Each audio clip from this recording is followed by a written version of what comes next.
Hello everyone, mao ni ato ang order for today. Big bilao with 3 kilos lechon belly and 6 ka sudan. Worth 4,500 ni siya guys. Usually November, December, January, mao gid nitong order aning nga klase nga bilao.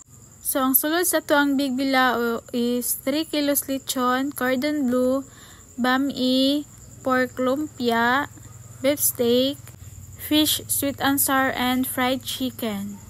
I-deliver na mo ni at 10:30 AM. Sa Unidas rin siya na mo i-deliver guys. So today, wala gid unta tay order. Gikan atong ni aging adlaw, taman sa 23 pohon. Pero kay nag-message man ni si sir the other day, so morning nakadaginot ta og isa ka order. So worth it ra pud kay dako man pud ni siya nga package.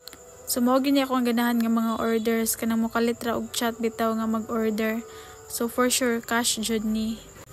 So kay time naman ato na ni siyang i-cling wrap and then deliver na nato dayon.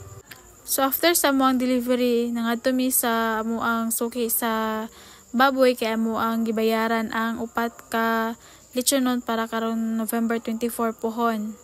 And pag uli na mo, ako ang bana, yung gitrabaho tong tubo nga mo ang gipalit gahapon. So yatong gi-welding.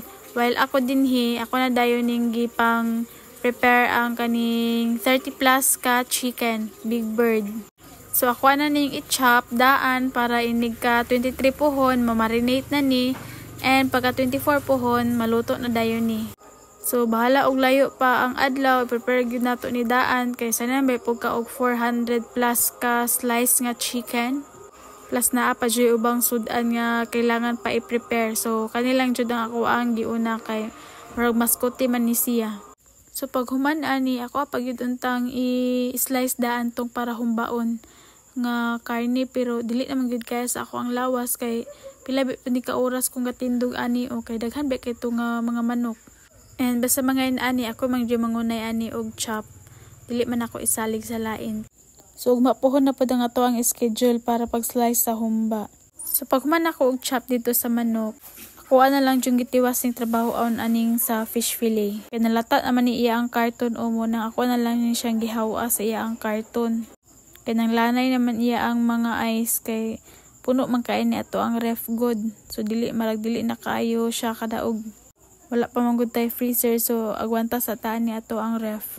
So kanya to ang cream dory nga fish fillet 30 plus kilos sad ni siya. Nya kay taod-taod naman niya kani ako ang ref pag madugay og open kay mo alarm man ni sumotong ato asang gi-close and balik na pud nato og open. So kani madungan na pud nato ni ugma og prepare.